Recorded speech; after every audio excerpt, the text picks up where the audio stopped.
بسم اللہ الرحمن الرحیم نہ رہی برق طبعی نہ رہی شعلہ مقالی نہ رہی رہ گئی رسم اذاں روح بلالی نہ رہی۔ معزز سامعین اکرام، لائق صد احترام علماء عظام، آج کا اجلاس جیسا کہ اس کے عنوان سے ظاہر ہے، شہدائے اسلام اور عظمت صحابہ، اس تعلق سے اس منعقد ہونے والے اجلاس میں آپ سب کا خیر مقدم ہے۔ اللہ رب العزت ہمیں صحابہ کی عظمت اور شہداء کی قدر و قیمت پہچاننے کی توفیق عطا فرمائے۔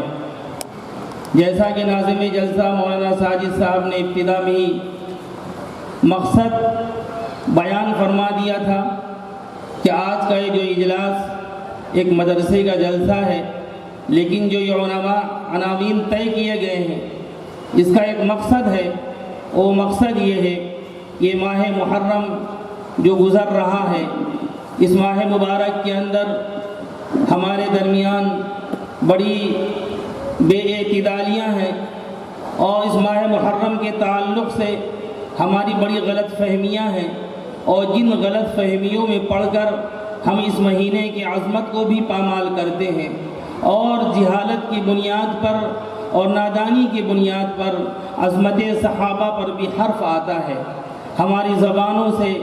یا ہماری باتوں سے کچھ باتیں ایسی ہو جاتی ہیں جن کی زد ڈائریکٹ صحابہ پر پڑتا ہے، اور اس کی وجہ صرف اور صرف یہ ہے کہ جو ایک غلط پروپیگنڈا کیا گیا، اس پروپیگنڈے کے زد میں ہم سب آ جاتے ہیں۔ اللہ رب العزت ہمیں اس ماہ کی قدردانی نصیب فرمائے، اور صحابہ کے تعلق سے ہمارے دلوں کو صاف فرمائے، کہ صحابہ رضوان اللہ تعالی علیہم اجمعین وہ جماعت ہیں جن پر میرے دوستو آقا مدنی محمد عربی صلی اللہ علیہ وسلم نے اعتماد کیا، آپ نے ان پر فخر کیا، اور یہی نہیں، اللہ رب العزت نے انہیں پسند فرمایا اور ان کو اپنی رضامندی کا پروانہ عطا فرمایا۔ رضی اللہ عنہم ورضوا عنہ، صحابہ کی وہ جماعت ہے۔ لیکن چونکہ اس ماہ مبارک کے اندر اللہ کے رسول صلی اللہ علیہ وسلم کے پیارے نواسے اور جنت کے جوانوں کے سردار حضرات حسنین اور ان کے بڑے بھائی ان کے چھوٹے بھائی حضرت حسین رضی اللہ تعالی عنہ کی شہادت اسی ماہ مبارک کے اندر ہوئی ہے، لہذا ایک طبقے نے ایک شہید کے عنوان کو قائم کر کے امت کے اندر غلط فہمی پیدا کی، اور یہ باور کرایا اس نے کہ اس ماہ مبارک کی اگر کوئی عظمت ہے تو حضرت حسین رضی اللہ تعالی عنہ کی شہادت کی وجہ سے ہے، اور پھر شہید کا مرتبہ اور شہید کی شہادت کا مقصد اور اسلام نے شہادت کا جو مقام عطا فرمایا ہے اور شہید کو اللہ تعالیٰ نے جو درجہ عطا فرمایا ہے، اس سے ہٹ کر کچھ من گھڑت چیزیں اور من گھڑت باتیں اس ماہ مبارک کے اندر پروان چڑھنے لگی۔ ہونا تو یہ چاہیے تھا کہ یہ مہینہ آتا جو ہجری کیلنڈر کا اور ہجری تقویم کا پہلا مہینہ ہے۔ اس پر گزشتہ بیان میں نے کچھ روشنی ڈالی تھی، لیکن یہاں پر نئے لوگ ہیں، میں چاہتا ہوں تھوڑی سی بات اس تعلق سے بھی ہو جائے۔ اس مہینے کا تعلق یہ اسلامی کیلنڈر کا پہلا مہینہ ہے، ہم سب کو معلوم ہے، لیکن یہ عنوان پس منظر میں چلا جاتا ہے۔ اسلامی مہینہ شروع ہوتا ہے تو ہم سمجھتے ہیں کہ غم کا مہینہ شروع ہو گیا، جبکہ صحابہ رضوان اللہ تعالی علیہم اجمعین نے اسلامی کیلنڈر کو محرم سے کیوں شروع کیا اور ہجرت اس کو عنوان کیوں بنا؟ ورنہ رسول پاک صلی اللہ علیہ وسلم کے حیات مبارکہ کے بہت سارے عناوین قائم کیے جا سکتے تھے، آپ کی پیدائش سے بھی اسلامی کیلنڈر کو شروع کیا جا سکتا تھا، آپ صلی اللہ علیہ وسلم نے جب فتح مکہ ہوا تھا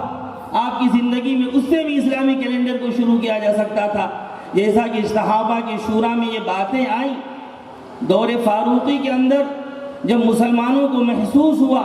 کہ ہمیں ایک کیلنڈر کی ضرورت ہے تو حضرت فاروق اعظم نے صحابہ کی شورا بلائی اور ان سے مشورہ کیا کہ ہمیں اپنا سال کب سے شروع کرنا چاہیے۔ مختلف رائے آئیں، تفصیل طلب موضوع ہے، لیکن مختصراً میں عرض کر دیتا ہوں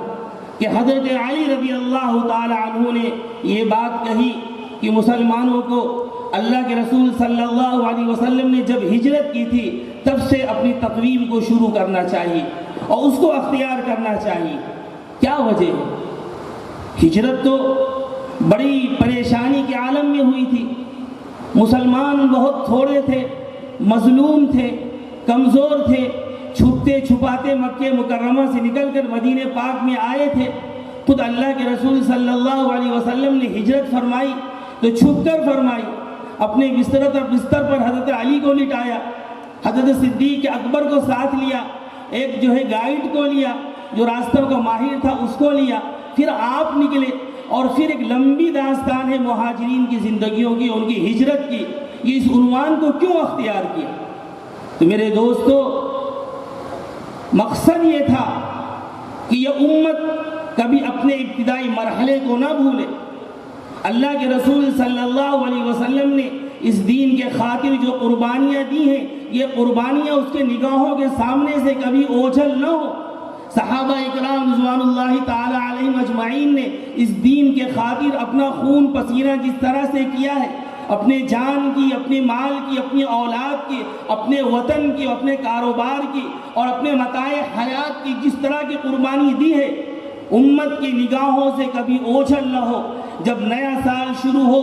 تو ان کے سامنے وہ اسوہ، وہ نمونہ صحابہ کہو، محمد عربی صلی اللہ علیہ وسلم کہو، تو ان کے ایک نئے حوصلے، ایک نئے عزم کے ساتھ وہ زندگی کو شروع کریں۔ اور اگر کبھی ان کے حالات خراب ہو جائیں اور کسی ایسے ملک میں یا ایسی آبادی میں یا ایسی جگہ ہو جہاں پر زمین ان کے لیے تنگ کر دی جائے، اللہ کے دین پر عمل کرنا مشکل ہو جائے، اللہ کا نام لینا جرم ٹھہرے، شاعر پر پابندی لگا دی جائے، تو ان کے لیے صحابہ کا اور محمد الرسول اللہ صلی اللہ علیہ وسلم کا اسوہ ہو کہ تم گھبراؤ نہیں۔ ہمارے نبی پر بھی زمین تنگ کی گئی تھی، مکے کے اندر اللہ کا نام لینا ایک جرم بن گیا تھا، اللہ کی پکار کرنا ایک جرم سمجھا جاتا تھا، تو میرے نبی کا اسوہ یہ تھا کہ تم اس سرزمین کو خیر آباد کر کے ادھر کا رخ کرو جہاں پر آزادی کے ساتھ تم اللہ کا نام لے سکو، اللہ کے شاعر پر عمل کر سکو، اللہ کے احکامات کے مطابق تم اپنی زندگیوں کو گزار سکو۔ میرے دوستو، محرم کا ایک پیغام تو یہ ہے جو ہماری نگاہوں سے اوجھل ہو جاتا ہے، بلکہ پروپیگنڈا تو ایسا کیا گیا، ایسا کیا گیا، ایسا کیا گیا، محرم آتا ہے تو ہم سمجھتے ہیں غمی کا مہینہ آ گیا،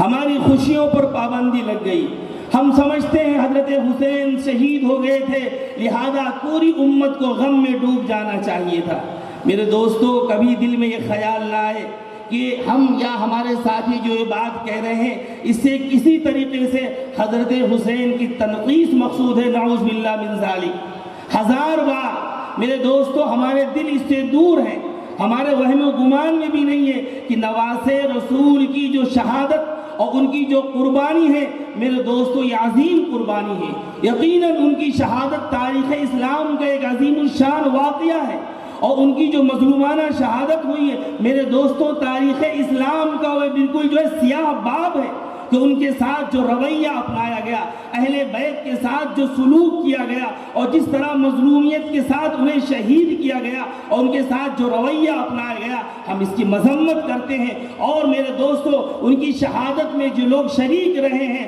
ہم ان پر لعنت بھیجتے ہیں۔ یقیناً حضرت حسین کے ساتھ میں زیادتی ہوئی ہے۔ ایک تاریخ اسلام کا میرے دوستو یہ عظیم الشان شہادت ہے، اور یہ عجیب و غریب واقعہ ہے کہ جمعہ کے دن حضرت حسین کی شہادت ہو رہی ہے اور کوفہ کے مسجدوں سے کہ میناروں سے اشہد ان لا الہ الا اللہ و اشہد ان محمد الرسول اللہ کی صدائیں بلند ہو رہی ہیں۔ یہ کیسا واقعہ ہے؟ ایک طرف جس نبی کا کلمہ جو امت پڑھ رہی ہے، اس نبی کے نواسے کو جو نبی پاک صلی اللہ علیہ وسلم کا انتہائی محبوب تھا، جن کے بارے میں اللہ کے رسول نے یہ بشارت دی تھی یہ جنت کے جوانوں کا سردار ہے، اس کے ساتھ یہ سلوک کیا جا رہا ہے۔ اہل بیت کے ساتھ جو زیادتیاں کی گئی میرے دوستو یہ برحق ہے، یقیناً یہ ہوا ہے، لیکن اس کے ساتھ میرے دوستو تاریخ اسلام کے اندر کتنے شہداء ہیں۔ حضرت حسین کی شہادت تو ہجرت کے تقریباً 60 سال کے بعد ہوئی ہے، اور اس کے بعد غزوہ بدر میں جو لوگ شہید ہوئے اور جن لوگوں نے دین کے نام پر ہجرت کی اور انہیں پریشان کیا گیا، حضرت سمیہ کی شہادت کوئی معمولی واقعہ ہے جو اسلام کا ایک پہلی شہید ہے، خاتون شہید ہے، اور انہیں کتنی بے دردی کے ساتھ ظالموں نے شہید کیا میرے دوستو مجھ کو پتا ہے، لیکن ان کا نام یہ شہادت میرے دوستو غم کی بات ہی نہیں ہے۔ یہ تو ہمیں باور کرایا گیا محرم آتا ہے تو پورے عالم اسلام پر مردنی چھا جاتی ہے،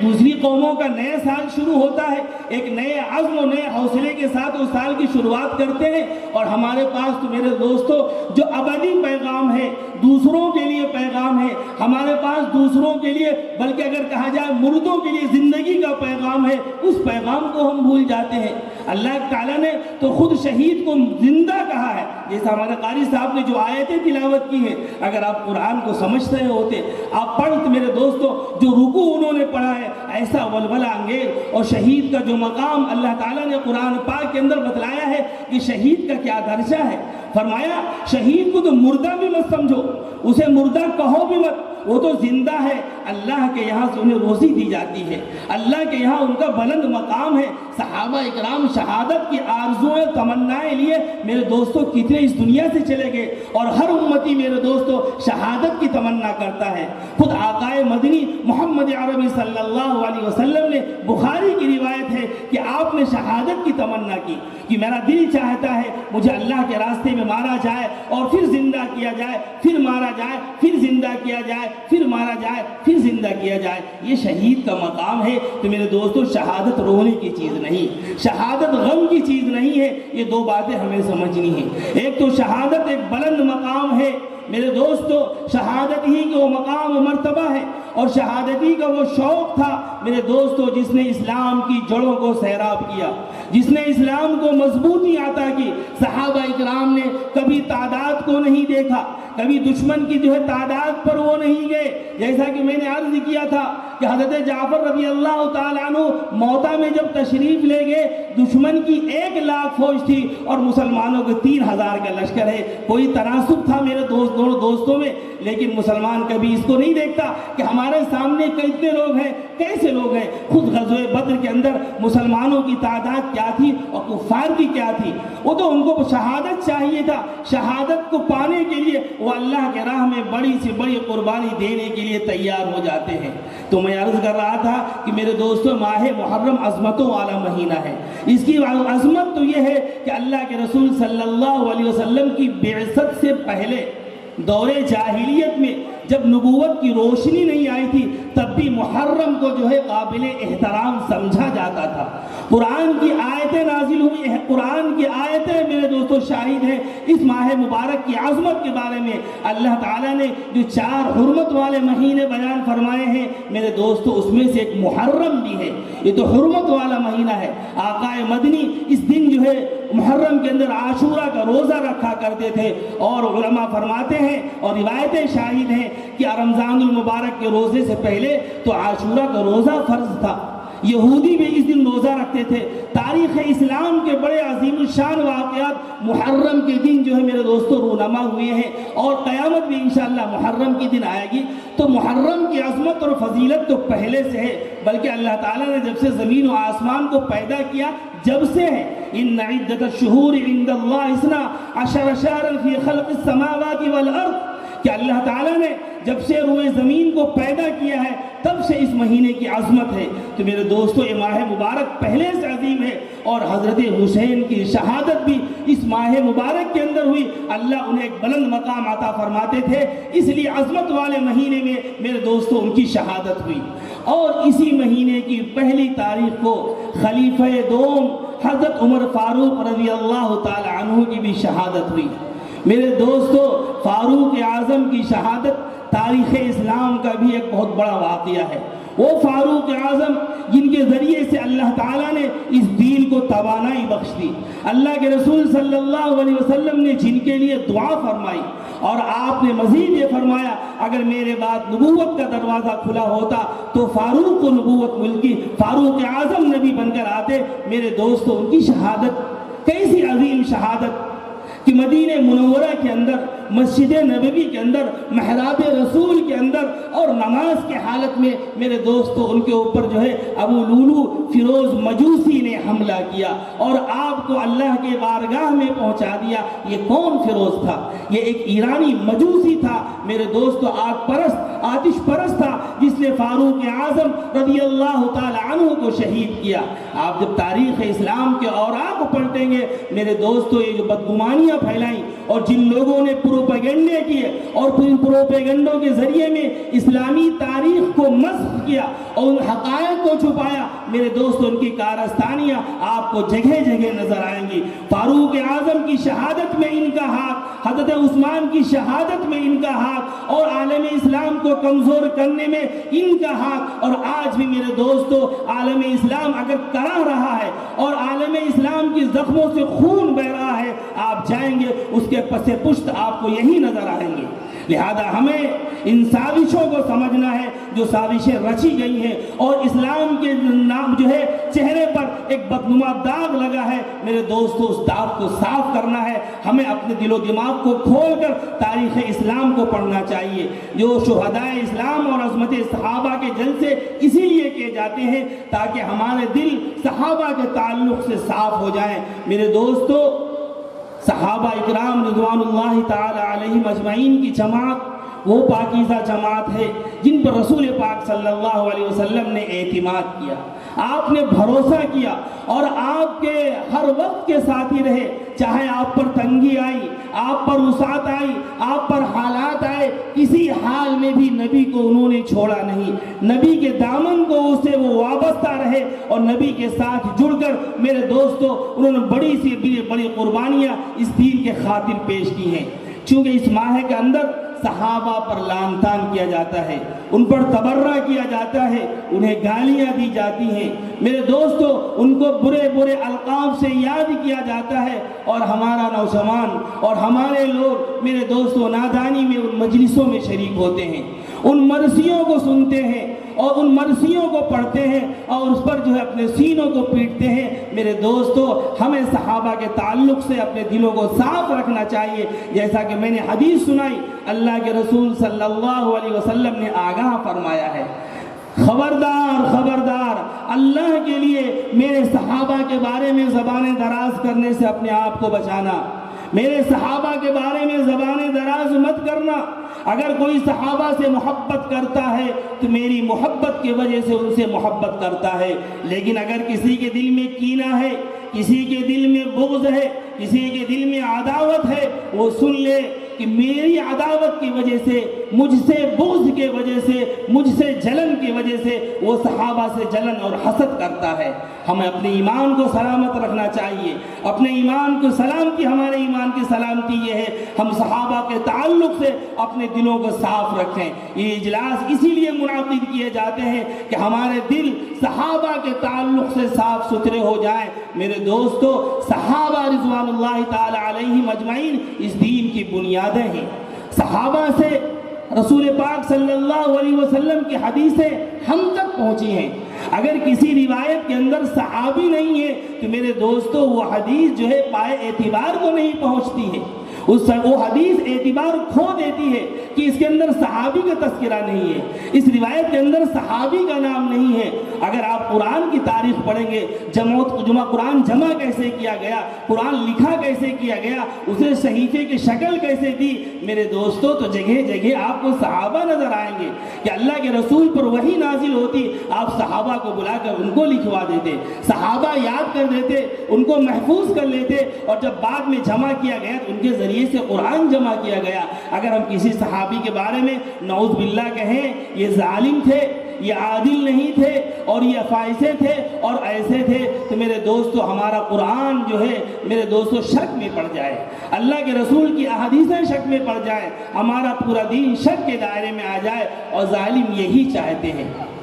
کہ پورے دین کو مشکوک کر دیا جائے۔ اور آج یہ فضا بن رہی ہے، کتنے اچھے اچھے لوگ، اچھے چہرے والے اور اچھے دیندار، اچھے نمازی پڑھے لکھے لوگ، ان کی زبانیں دیکھیں جو صحابہ کا تعلق سے دراز رہتی ہیں، یہ صحابہ کا عمل ہمارے لیے قابل عمل نہیں، یہ تو صحابی کا عمل ہے، یہ تو ایسا ہے ویسا ہے۔ ارے میرے دوستو، جو صحابی کا عمل ہمارے لیے قابل عمل نہیں تو پھر کس کا عمل ہوگا؟ صحابہ نے جتنی بڑی قربانیاں دی، جیسا کہ میں نے ابھی ہجرت کا تذکرہ آپ کے کیا، کسی ایک مہاجر کو زندگی اٹھا کر دیکھیں، آپ پڑھیں، اس کی قربانیوں کو دیکھیں۔ میرے دوستو، آپ اگر دل والے ہیں، اگر آپ کے دل کے اندر دھڑکتا ہوا دل ہے، آپ کے اندر اگر انسانیت ہے، تو میرے دوستو آدمی کا دل اور آدمی کا دماغ اور آدمی کے جذبات اس کے سامنے جھک جائیں گے کہ دین کی خاطر اتنی بڑی قربانی۔ آج تو ہم سے اپنی جو ہے تمنائیں، آرزویں نہیں چھوڑی جاتی، اپنی مرغوبات نہیں چھوڑی جاتی دین کے خاطر،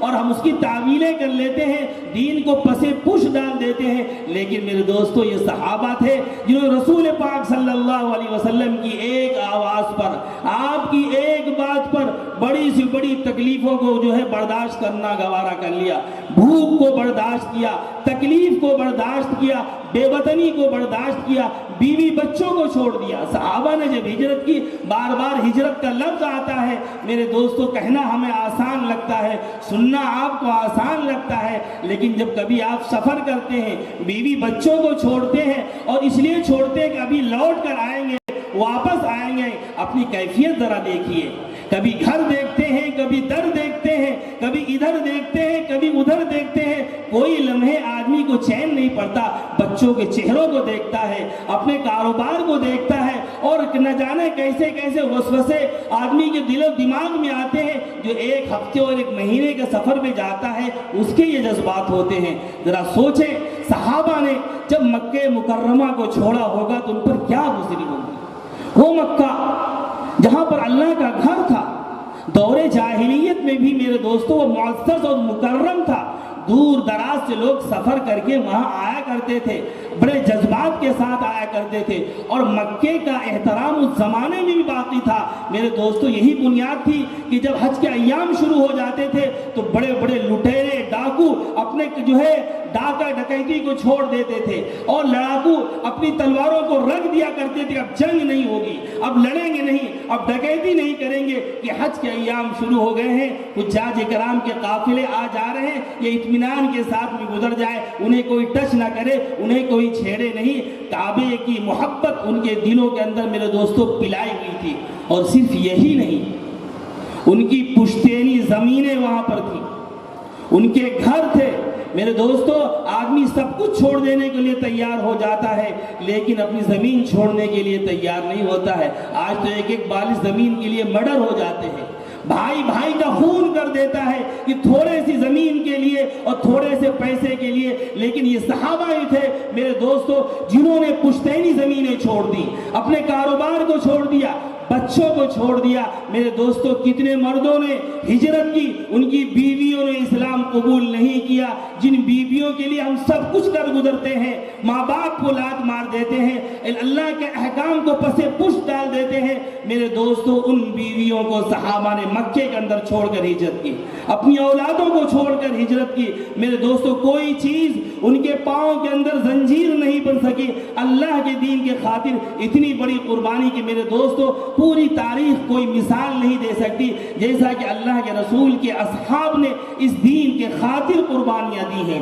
اس لیے جب محرم کا مہینہ شروع ہو تو میرے دوستو ہم سال ہجری پر غور کیا کریں، سن ہجری پر غور کیا کریں، اور صحابہ کی یاد سے اپنے دلوں کو تازہ کیا کریں، صحابہ کی قربانیوں کو یاد کر کے میرے دوستو اپنے ایمان کو تقویت دیا کریں۔ یہ واقعات اسی لیے بیان کیے جا رہے ہیں۔ آج تھوڑے سے حال حالات بگڑے، یہاں بگڑے وہاں بگڑے، چرچے شروع ہو گئے، آدمی ڈرنے لگا، گھبرانے لگا، اب کیا ہوگا، اب کیا ہوگا، یہ حکومت آئی، یہ قانون آیا، یہ آیا، وہ آیا۔ ارے میرے دوستو، یہ تو ایمان والوں کے ساتھ روز اول سے لگے ہوئے ہیں۔ ایمان نام ہی اسی بات کا ہے کہ آپ سے جگہ جگہ قربانی طلب کرے گا، آپ سے خراج مانگے گا۔ قربان ایمان یہ نہیں ہے کہ آپ کے لیے ہر جگہ جو ہے ریڈ کارپٹ ڈالا جائے گا اور آپ کا گلدستوں اور پھولوں سے استقبال کیا گیا ہے، یہ اللہ کو ماننے والا آیا ہے۔ یہ اسلام کی تاریخ رہی ہے، آپ آج بھی اٹھا کر دیکھ لیجئے۔ اور میرے دوستو، 1400 سالہ تاریخ ہماری اس بات کی شاہد ہے کہ ایمان جہاں پر آیا ہے، کفر اس کے سامنے تنتنا کر کھڑا ہو گیا ہے۔ اور پھر میرے دوستو، جو کفر اور ایمان کی مارکہ آ رہی ہے وہ ہمیشہ قائم رہی ہے، اور ایمان والے کو میرے دوستو اس بات سے اطمینان ہو جاتا ہے کہ ایمان کی راہ میں یہ آنے والی تکلیفیں، یہ آنے والی پریشانیاں، یہ آنے والی قربانیاں، یہ آنے والی رکاوٹیں ہمارے ایمان کو بڑھانے والی ہیں، یہ ہمارے ایمان کو بڑھانے والی ہیں۔ میں نے شروع میں خطبے کی بات سورہ احزاب کی ایک آیت تلاوت کی ہے، جس کے اندر اللہ تعالیٰ فرماتے ہیں ایمان والے کون ہیں؟ فرمایا ایمان والے، ارے ایمان والوں میں سے کچھ ایسے جانباز ہیں، کچھ ایسے مرد میدان ہیں، من المؤمنین رجال، ایسے مرد میدان ہیں صدقوا ما عاہدوا اللہ، اللہ سے جو انہوں نے وعدہ کیا اس وعدے کو صدق کر دکھایا۔ اللہ سے کس بات کا وعدہ کیا؟ لا الہ الا اللہ محمد الرسول اللہ، اس کے بغیر کوئی ایمان میں داخل نہیں ہوتا۔ یہ ایمان کی کنجی ہے، یہ ایمان کا دروازہ ہے، اسی کی راہ سے ایمان والا ایمان میں داخل ہوتا ہے۔ کیا مطلب ہوتا ہے کہ اب ایک نہیں، لاکھ ہو، کروڑ ہو، کتنے بھی معبودان باطل ہو، ہم کسی کو نہیں مانیں گے، ایک پروردگار کو مانیں گے۔ اور ہمارے لیے اسوہ، نمونہ، آئیڈیل اگر کوئی شخصیت ہو سکتی ہے تو محمد الرسول اللہ صلی اللہ علیہ وسلم کی ذات اقدس ہے۔ اگر کوئی نظام ہمارے لیے قابل قبول ہے تو نظام مصطفی ہے، ہم اس کو اختیار کریں گے۔ کوئی اخلاق ہمارے لیے اگر ماڈل بن سکتے ہیں تو اللہ کے رسول صلی اللہ علیہ وسلم کے اخلاق ہیں۔ کوئی زندگی ہمارے لیے آئیڈیل بن سکتی ہے تو محمد عربی صلی اللہ علیہ وسلم کی زندگی ہے۔ صحابہ نے بھی یہی عہد کیا تھا۔ یہ غزوہ احزاب کے موقع پر نازل ہونے والی آیت ہے، اور غزوہ احزاب کا پس منظر میرے دوستو پورا عرب امٹ کر آیا تھا، یونائٹ ہو کر آیا تھا، یہودی بھی شامل، مشرکین بھی شامل، منافقین بھی شامل، اور جو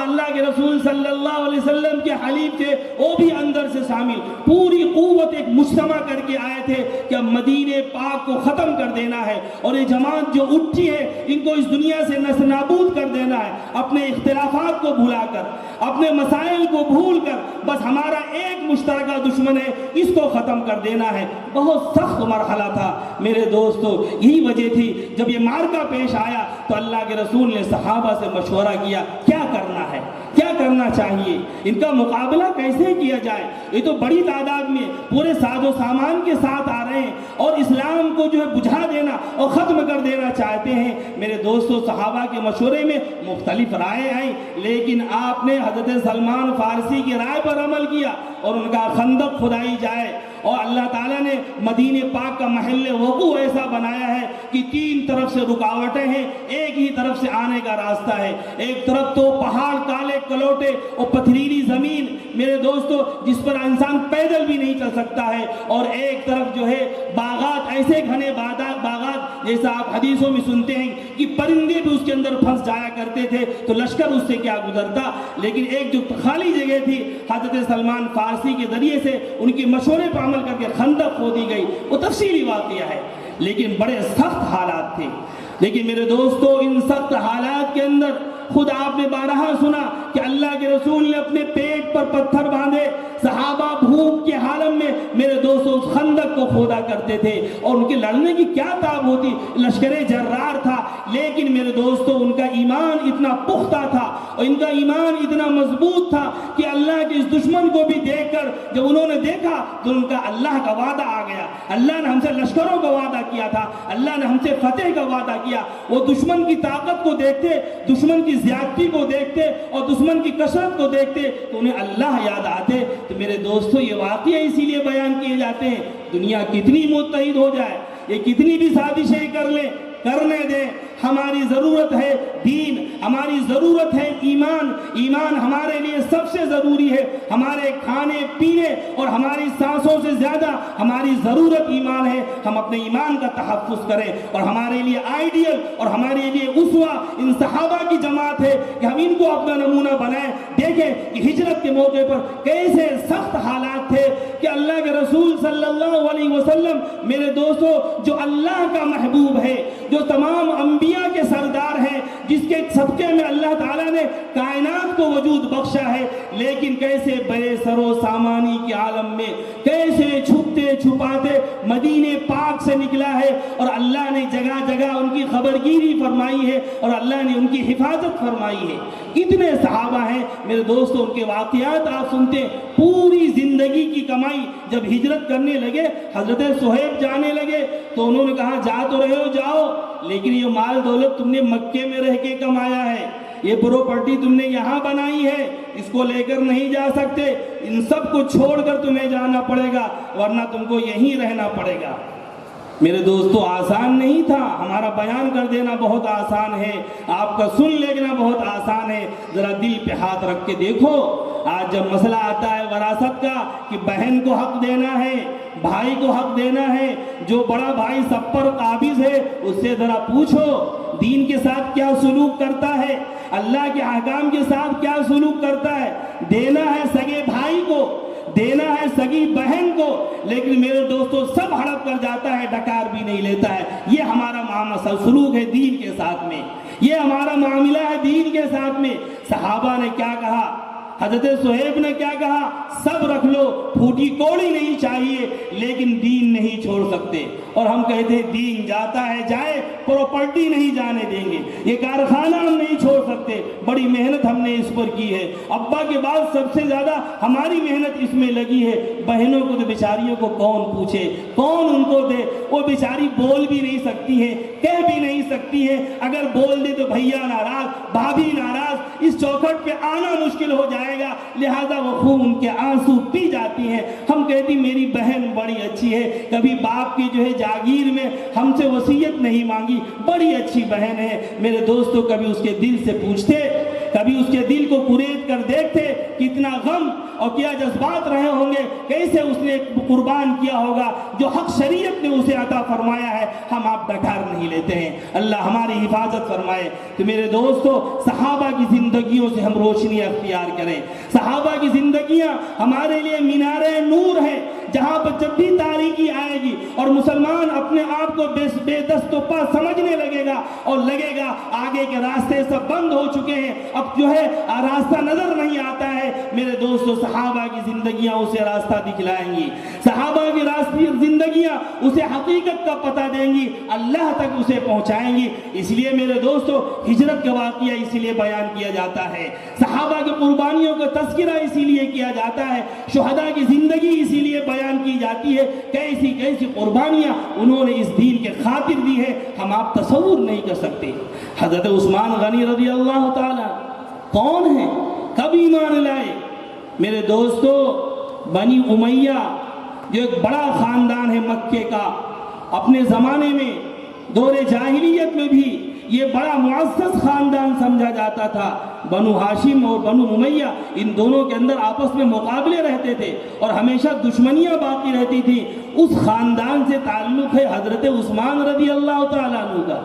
رسول پاک صلی اللہ علیہ وسلم کی جو لوگ سب سے زیادہ مخالفت کر رہے تھے اس میں سے بنی امیہ کے لوگ بڑھ چڑھ کر تھے۔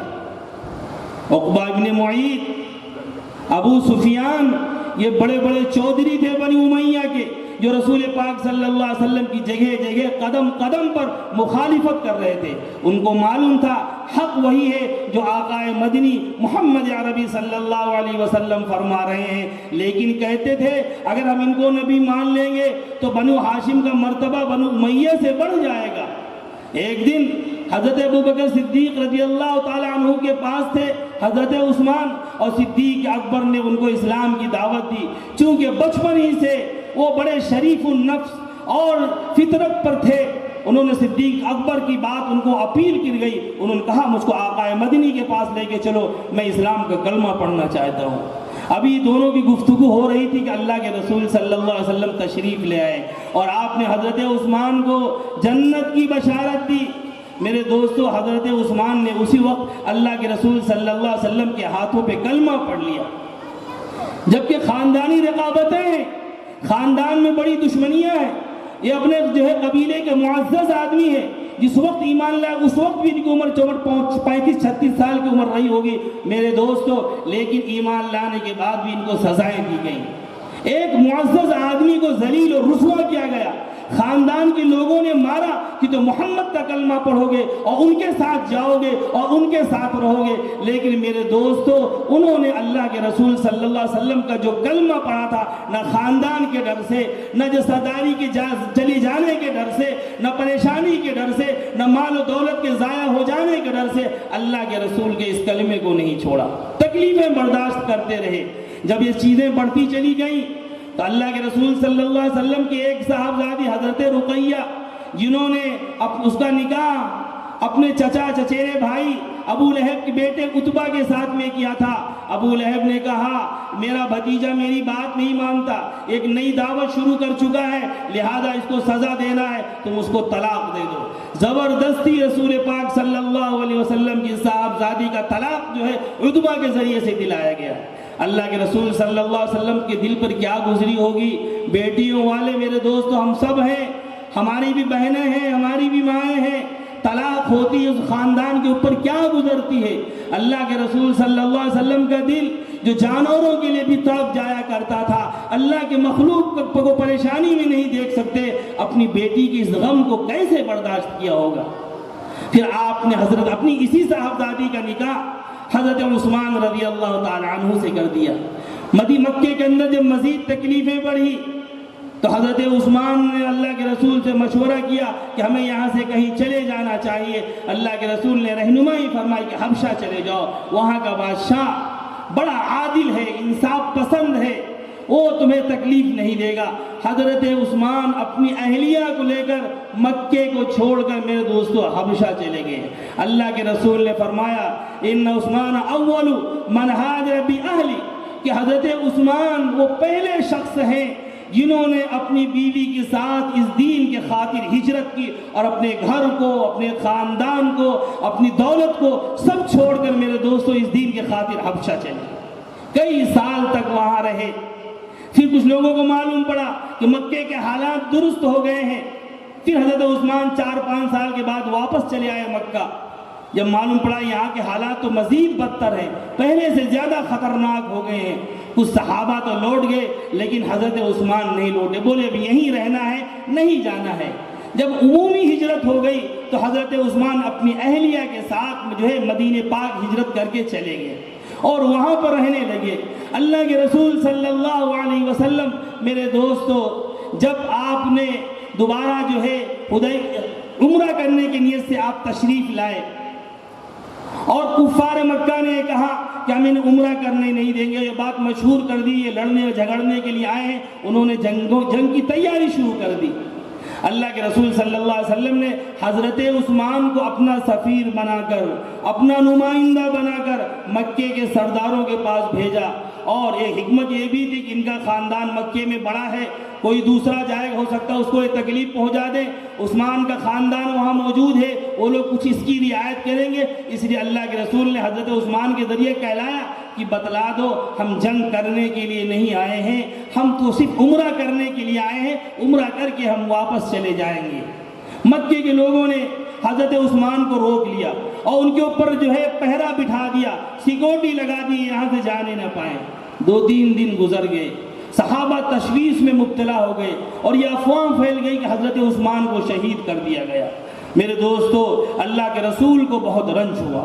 اور آپ نے صحابہ کو جمع کر کے فرمایا اب میرے ہاتھ پر موت پر کون کون بیعت کرے گا؟ ہمیں عثمان کے قاتلوں سے بدلہ لینا ہے اور ان کا بدلہ ہمیں لینا ہے اور اس پر موت پر بیعت کرنا ہے۔ صحابہ اکرام تقریباً جن کی 1400 تعداد تھی میرے دوستو اس میں سے کوئی نہیں بچا، سب مرنے کے لیے اللہ کے رسول کے ہاتھوں پر بیعت کی، جسے بیعت رضوان کہا جاتا ہے۔ سب کی نے اللہ کے رسول پر بیعت کی کہ حضرت عثمان کے قاتلوں کا ہم بدلہ لیں گے۔ اور حضرت عثمان کی طرف سے اللہ کے رسول نے کہا، ایک اپنے ہاتھ کو حضرت عثمان کا ہاتھ قرار دیا، کہا یہ عثمان کا ہاتھ ہے، اور اس سے آپ نے بیعت لی کہ عثمان کی طرف سے یہ بیعت۔ کتنا بلند مقام ہے کہ اللہ کے رسول نے جس کے ہاتھ کو اپنا ہاتھ قرار دیا ہو۔ میرے دوستو، اس نبی، اس جو ہے صحابی کی شہادت ہمیں نہیں معلوم، اس جو ہے صحابی کی قربانیاں ہمیں نہیں معلوم۔ لوگ آتے ہیں، آپ نے سنا ہوگا، سنتے رہتے ہیں، ماہ محرم کی مجلسوں میں، ٹی وی کے پوائنٹ میں اور اخبارات کے مضامین میں، مجلات میں جگہ جگہ مضامین آ رہے ہیں جن پہ حضرت عثمان پر نقد کیا جا رہا ہے، ان کی دیانت پر شک کیا جا رہا ہے، اور انہیں جو ہے کہا جاتا ہے یہ اپنے خاندان پرور تھے، انہوں نے زیادتیاں کی اور انہوں نے مسلمانوں کے مال میں نعوذ باللہ من ذالک خیانت کی۔ اللہ اللہ، کس کے بارے میں تم کہہ کر اپنی زبانوں کو گندا کر رہے ہو؟ جس شخص نے اپنی دولت اسلام کے لیے لٹا دی، میرے دوستو، اس کے اوپر یہ الزامات۔ اللہ کے رسول صلی اللہ علیہ وسلم نے جب بیعت کر لی، جب معلوم پڑ گیا حضرت عثمان کو کوئی گزند نہیں پہنچا ہے، اور اس معاہدے کے تحت معاہدہ ہوا، مسلمان واپس چلے آئے میرے دوستو مدینہ پاک سے۔ اس کے بعد اللہ کے رسول کی وفات ہوئی، بلکہ آپ ہی کی زندگی میں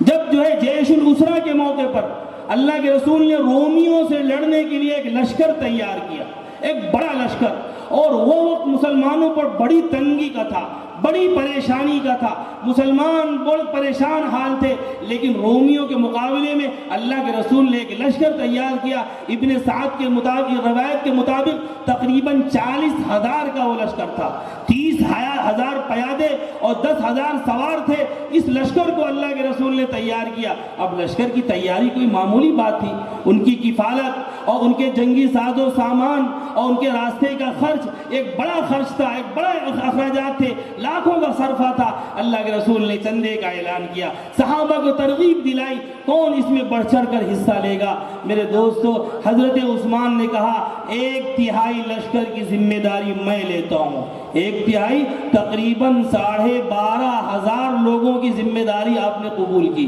کہ ان کا جوتا، ان کے جوتے کا تسمہ، ان کی تلوار، ان کے جتنی ضروریات ہیں، ان سب کو ذمہ داری حضرت عثمان نے لی 1/3 لشکر کی۔ اور یہی نہیں، مزید 1,000 اونٹ آپ نے ان لشکر کو دیے، 70 گھوڑے دیے، 1,000 دینار اللہ کے رسول کے قدموں پہ لا کر ڈال دیے کہ اے اللہ کے رسول، یہ 1,000 دینار اس لشکر کے خرچ کے لیے قربان جائیے۔ حضرت عثمان کی میرے دوستو غنات پر، ان کی اللہ کے دین کی نصرت پر اللہ کے رسول صلی اللہ علیہ وسلم ان جو ہے دیناروں اور اشرفیوں کو اپنے ہاتھ میں لے کر اچھالتے تھے اور کہتے تھے آج کے دن کے بعد حضرت عثمان کا کوئی عمل انہیں نقصان نہیں پہنچائے گا، یعنی ابھی کچھ بھی کریں اللہ نے انہیں بخش دیا، اللہ نے انہیں معاف کیا، آج کے دن کے بعد انہیں کوئی تکلیف اور کوئی پریشانی اللہ کی خاطر نہیں آئے گی، ان کا کوئی عمل انہیں جہنم میں نہیں لے جائے گا، اللہ نے انہیں جہنم سے نجات کا، اس سے بچنے کا پروانہ عطا فرمایا۔ اللہ کے رسول اس کو اٹھالتے تھے اور بالکل جذب کے عالم میں یہ جملہ ادا کرتے تھے۔ میرے دوستو، یہ تھے حضرت عثمان۔ بلکہ جب ہجرت کر کے مدینہ پاک آئے تو مسلمانوں کے پاس پینے کے لیے میٹھے پانی کا کوئی کنواں نہیں تھا۔ ایک کنواں بیر روما جس کا نام تھا، ایک یہودی کا تھا، اسی سے مسلمان پانی خرید کر پیا کرتے تھے، اور یہودی انتہائی بدماش کہ وہ مسلمانوں کو مہنگے پیسے پر پانی دیتا تھا اور لان تان بھی کرتا تھا۔ اللہ کے رسول نے کہا کاش کوئی جو ہے اس کنویں کو خرید کر مسلمانوں کے لیے وقف کر دیتا۔ حضرت عثمان آگے بڑھے، انہوں نے یہودی سے بات کی تو اس کنویں کو بیچ دے، جو اس کی رقم ہوگی میں ادا کرنے کے لیے تیار ہوں۔ یہودی تیار نہیں ہوا، بڑی مشکل سے اس نے کہا میں آدھا کنواں بیچوں گا، آدھا کنواں بیچوں گا۔ اس کا مطلب یہ کہ اس کنویں کو ایک دن تم استعمال کرو گے، ایک دن ہم استعمال کریں گے، اور اس نے 10,000 درہم مانگے۔ حضرت عثمان رضی اللہ تعالی عنہ نے 10,000 درہم دے کر اس کنویں کو خرید کر مسلمانوں کے لیے وقف کر دیا۔ کتنی بڑی قربانی، اور مسلمان کو راحت اور آرام مل گیا۔ اب مسلمان یہ کرتے جس دن مسلمانوں کی باری ہوتی اتنا پانی بھر لیتے کہ دوسرے دن کنویں پہ جانے کی ضرورت ہی نہیں پڑتی، اور وہ یہودی مکھی مارتے بیٹھا رہتا۔ پھر بعد میں آخر میں تنگ آ کر اس نے وہ آدھا حصہ بھی بیچ دیا. حضرت عثمان نے اس کو بھی خرید کر مکمل کنواں مسلمانوں کے لیے وقف کر دیا. یہ تھی میرے دوستو اس دین کے خاطر حضرت عثمان کی قربانی، جو انہوں نے اس دین کے خاطر میرے دوستو اپنی دولت کو پانی کی طرح اللہ کے دین کے خاطر نچھاور کر دیا. لیکن یہی حضرت عثمان جب دور فاروق حضرت ابوبکر صدیق کا دور آیا، میرے دوستو ان کے شانہ بشانہ کھڑے رہے، ان کے ہر معاملات میں شریک رہے. جب بھی ضرورت پڑتی حضرت عثمان جو ہے ان کے شریک کار بنتے اور ان کے معاون بنتے، کسی طرح کا کوئی اختلاف نہیں. چونکہ حضرت ابوبکر صدیق جب اس دنیا سے رخصت ہونے لگے تو انہوں نے خلیفہ نامزد کر دیا تھا حضرت عمر فاروق رضی اللہ تعالیٰ عنہ کو. ان کے بعد حضرت عمر کی خلافت آئی. حضرت عمر اپنی خلافت کے دور میں حضرت عثمان پر اعتبار کرتے رہے اور ان سے مشورے طلب کرتے رہے، اور ان کی جو شورا تھے اس شورا کے جو خاص ارکان تھے ان خاص لوگوں میں حضرت عثمان بھی شریک اور سہیم رہے. اور پھر جب حضرت عمر کی شہادت ہوئی، جیسا میں نے کہا کہ ان کی شہادت یکم محرم الحرام کو ہوئی. حضرت عمر فاروق کی شہادت یکم محرم الحرام کو ہوئی،